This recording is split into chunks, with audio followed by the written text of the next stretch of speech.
Hello and welcome to a little practice that can help with any tension, tightness, or weakness in your back. I'm Jessy and I am a new mom. My guy is 5 months old and I was asked to create a short practice that had some simple moves that would help you regain the strength and the flexibility and the ease of discomfort that we need as moms. So in this practice, it's going to be just a few moves. I'm going to give some guidelines of places that you could start as far as if you are short on time and you're a beginner. So I will give you some guidelines of how long to do the poses and that sort of thing. But know that this is a starting place and you can always come back to this practice and increase the amount of repetitions or the time that you're holding a posture. When you're doing these practices, it still is yoga, so I encourage you to be breathing deeply in through your nose and out through your nose, or in through your nose and out through, through your mouth. And when you need a little bit of a break, take a break, listen to your body. We're going to start, I have a yoga block. This is just one example. You can go to TJ Maxx, Walmart, Meijer, whatever you may have in your area and pick up a yoga block, or even more simply, find one on Amazon. There's some that are soft, there's some that are harder. I prefer the foam type blocks because they're a little bit softer. And I like to sit on the block because not only is my low back and my core in recovery, but so is my hips and my pelvis. So finding that sitting up higher and just kind of scooting yourself towards the edge of your block can help open your pelvic bowl, which shifts you forward, which makes it easier for you to sit up tall, lengthening from the top of your spine all the way to your tailbone, which is very important. So the first thing I want you to do is simply close your eyes and connect with your breath.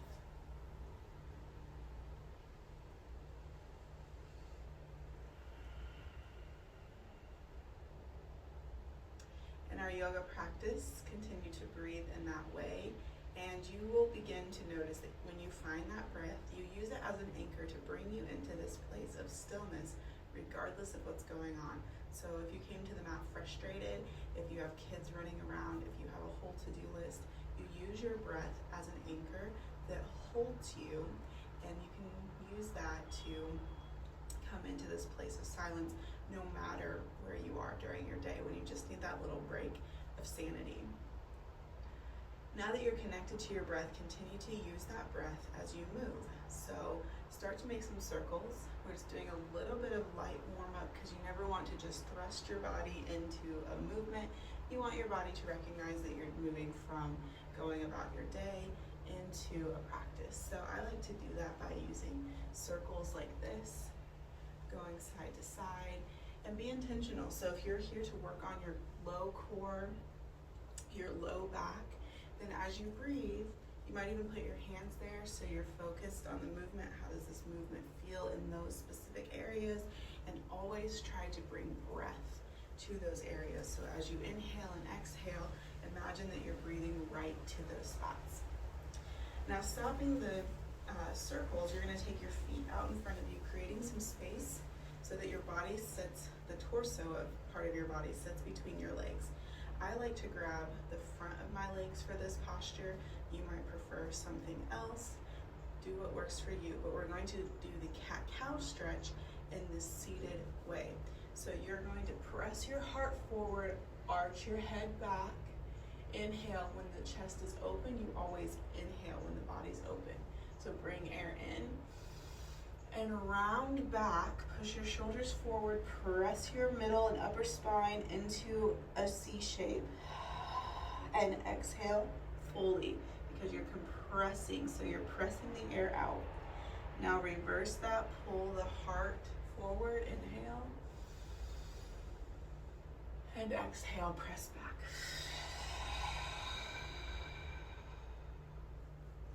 Again, inhale forward, exhale back.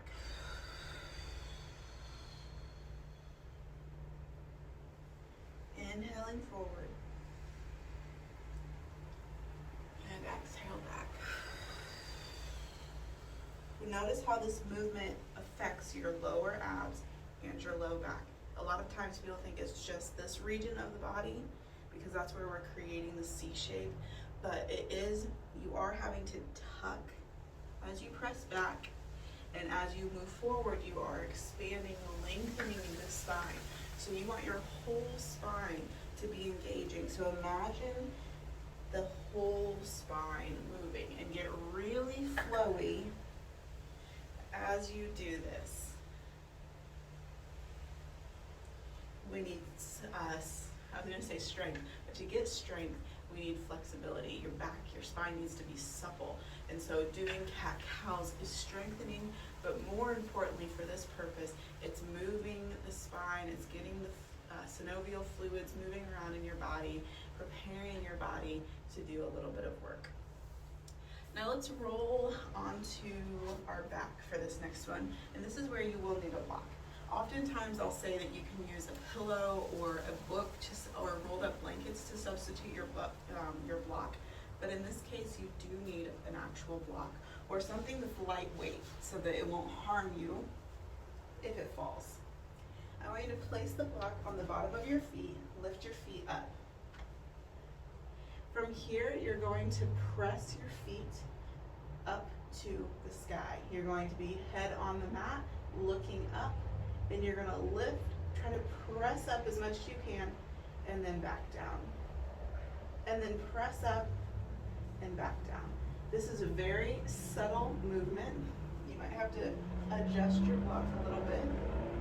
The block is there to give you something to focus on, to think about lifting. So press up and back down. Inhale when you're down and exhale up and down. All right.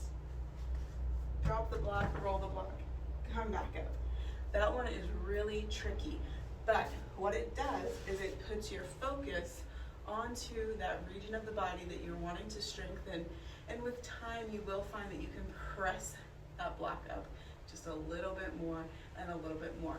If you don't have a block or the block is distracting or not working for you, get rid of the block and just focus on pressing your feet up to the sky. That'll be the trickiest one that we're gonna do. Okay. Rolling on to your front body. You're gonna go all the way down to your belly. And as you adjust, bring your elbows in line with your shoulder. Imagine a line being drawn. Okay.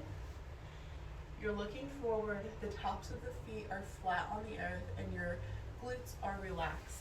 You're lengthening your low back and your spine, and you're lifting your neck. So sometimes I'll see this,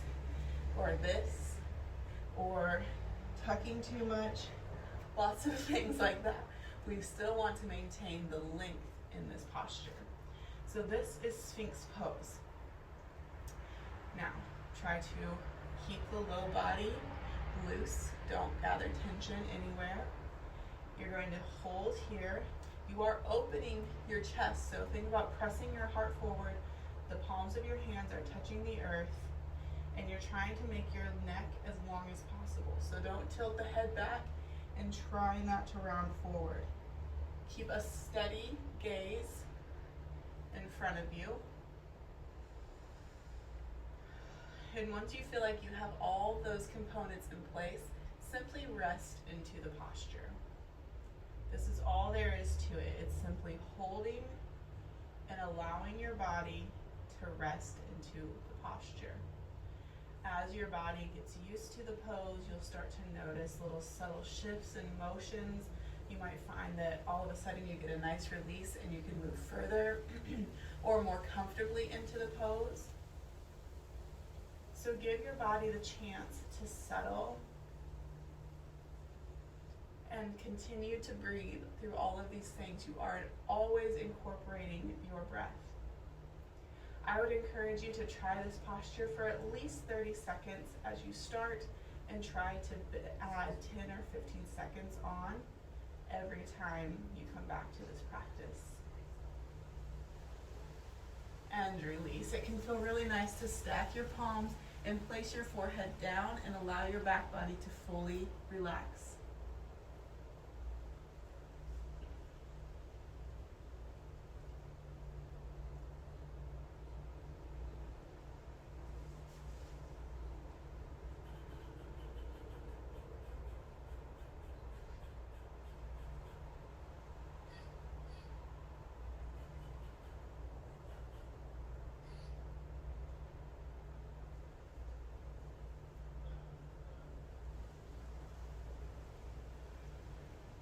one more posture for today. So lifting up, you're going to come into downward facing dog.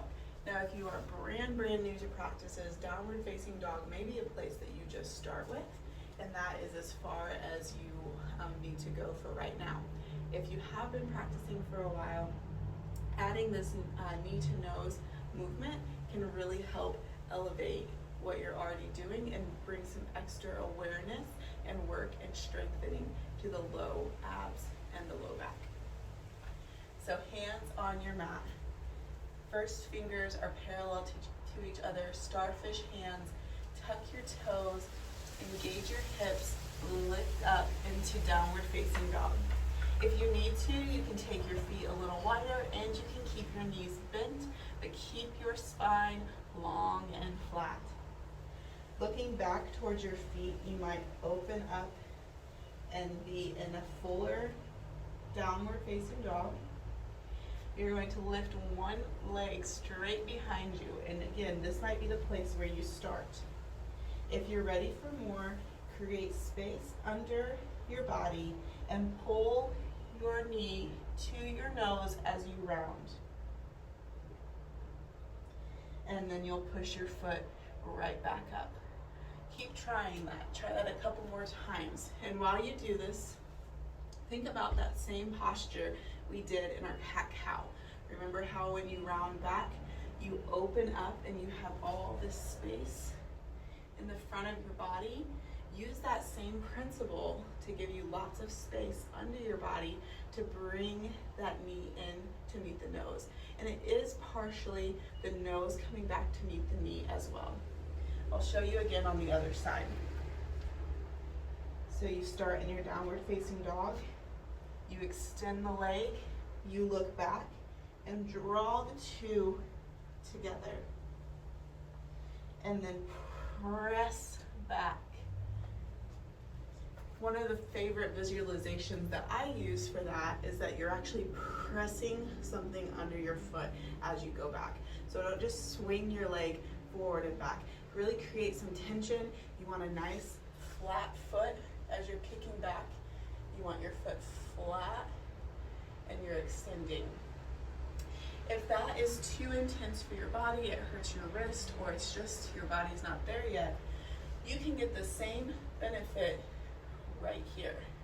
So from here, pull in and press out. See how you have the same extension and the same tuck. So try those postures.